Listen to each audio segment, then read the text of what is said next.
Good morning, students. So, how are you this morning? I hope you are doing fine.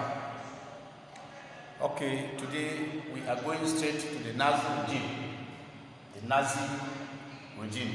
All this while, we have been able to see how the Nazis came to power. So, let us look at the regime.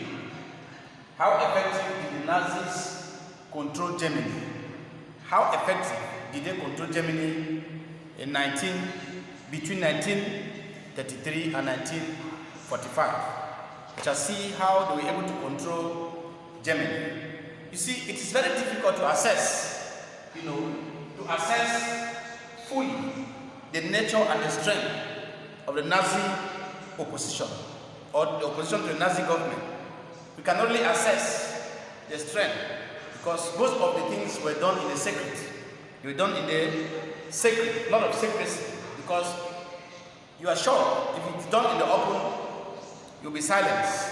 So it's very difficult for us to assess the nature and the strength of the opposition to the Nazi state because of its secrecy. Now, how effective did the Nazi control and then opposition to the Nazi regime? Let us look at opposition to the Nazi regime. Opposition came from the church, from the Catholic Church. We have religious opposition. You see, in the first place, the Catholic Church agreed, not to interfere in the issues of the Nazi regime, of the Nazi policies. You see, this was in turn by the fact that Adolf Hitler also promised that he would not interfere into the affairs of the church. There was no going to interfere into religious matters. But Hitler broke his promise. Hitler broke his promise, and the Nazis were denounced by the church. Hitler had to interfere into issues of the church.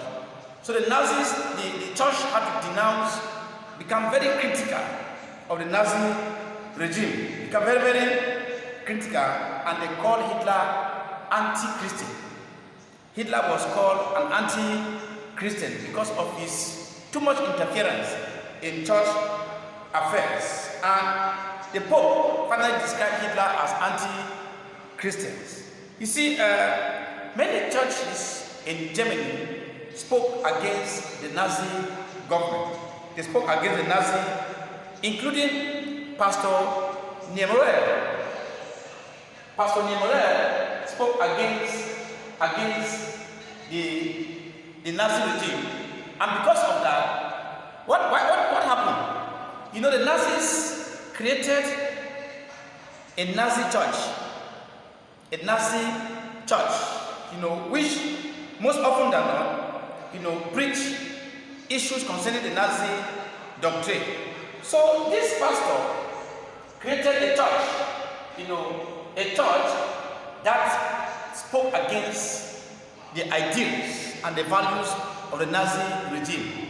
So because of this, he was arrested and jailed for 8 years. He was arrested and jailed for 8 years. So it was as a result of this conduct, this issue, that the bishop called Adolf Hitler an anti-Christian. Bishop Galen spoke critically, strongly against forced sterilization and the concentration camps, because Nazi policy was to sterilize young girls, the youth, not to reproduce. So this was condemned by the bishop because of these unreligious practices, this act of indiscipline. So because of this, most of them were sent to concentration camp, and some were sent to prison. Now let us look at opposition among the youth. Hitler created what we call Hitler Youth. In Germany at that time, he created the Hitler Youth. And this, although many of the youth joined this Hitler's youth, there were some who refused to join this movement. There were many of them who refused to join this Hitler's youth group. And most of them, they came together and formed a group called what? They call it the swing members, who were so critical against those who joined the Hitler's young movement. And they condemned the practices of the Nazi government. And they were not interested, these young guys were interested in classical music. They were interested in the American and the British music, the jazz that was banned in Germany. They were interested. So they became so critical of the Nazi government that they became opponents of the Nazi regime, looking at all of the things Hitler did, mostly with those youth that joined the Hitler's young movement. They become like two opposing camps. They were like two opposing camps to each other. And a group called the Edelweiss Pirates mocked the Nazis through their songs.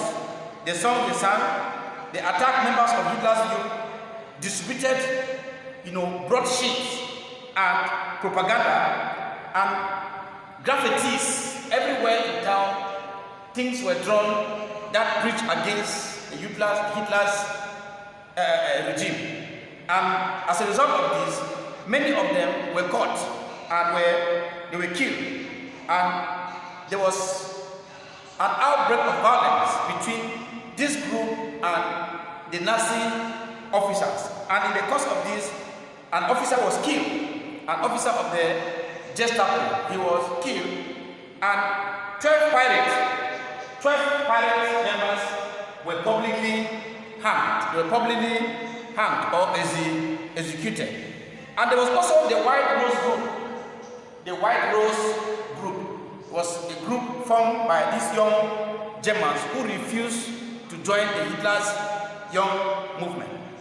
This White Rose group was formed by university students in Munich. They formed this group to oppose the Nazi regime. They were an opponent. They were opponents of the Nazi government. And the leaders, prominent of these leaders like Hans and Sophie Scholl, were publicly executed in 1943. They were killed in 1943 under the instructions of Adolf Hitler because they became anti-Nazis. They hated the Nazi regime. Then the next opposition came from the military.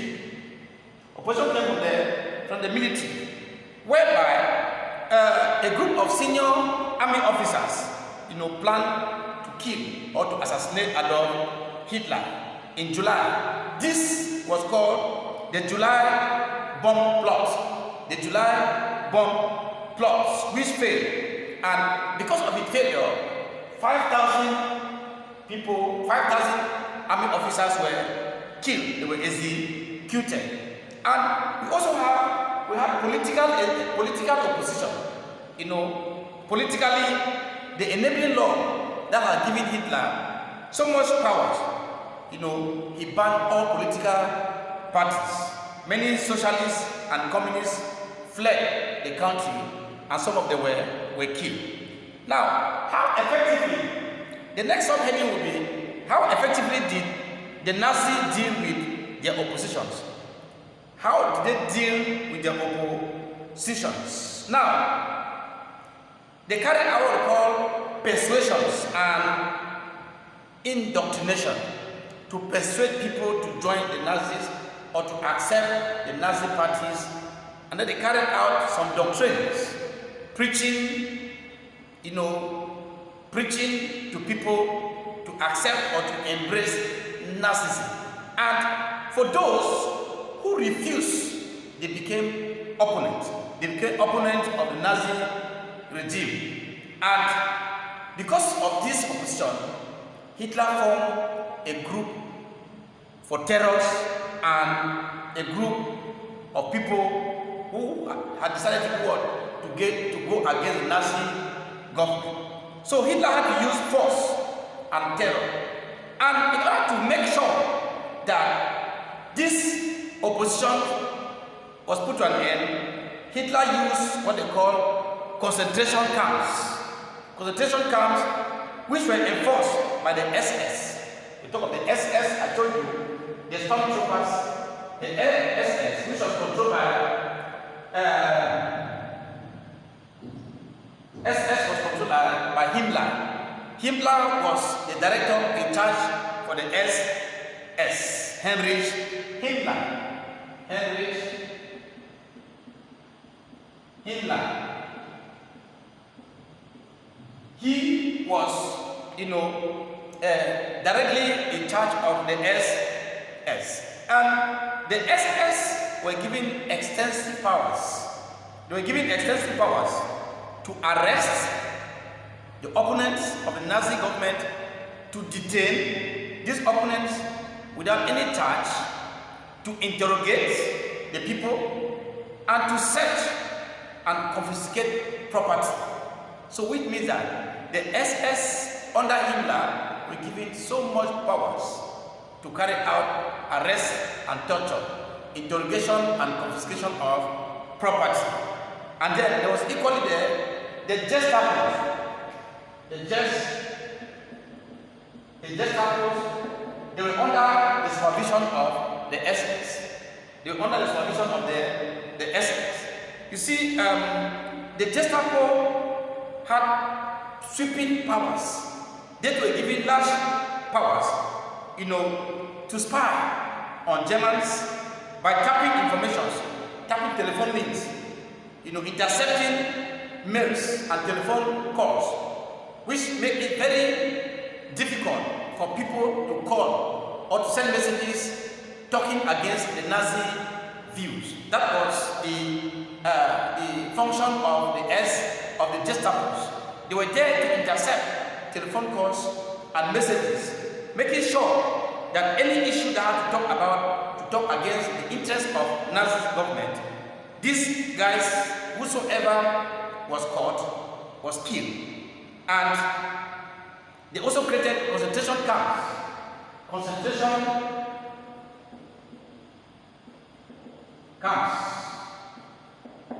These were camps where people against the opponent of the Nazi government, Nazi policies, were thrown. It was like a prison, but with deplorable prison conditions. With torture. Enemies of the Nazis were sent to this camp, and these camps were run by SS death units. They were controlled by the SS death unit. This death unit, when you get into concentration camp, you are not sure to come back alive. It was a detained, like a place to detain opponents of Nazi policies. When you are thrown there, you are tortured, you are beaten, and most of the detainees ended up dying, ended up losing their life. So all of these were measures used by Adolf Hitler and the Nazi government to assert his control in Germany between 1933, when Hitler came to power, and 1945, after the Second World War. Discipline in these camps were very, very harsh. Many deaths from beating and torture. And during the final solution, these camps were used for the extermination of the Jewish population. When I talk of extermination, I mean the killing of the Jews.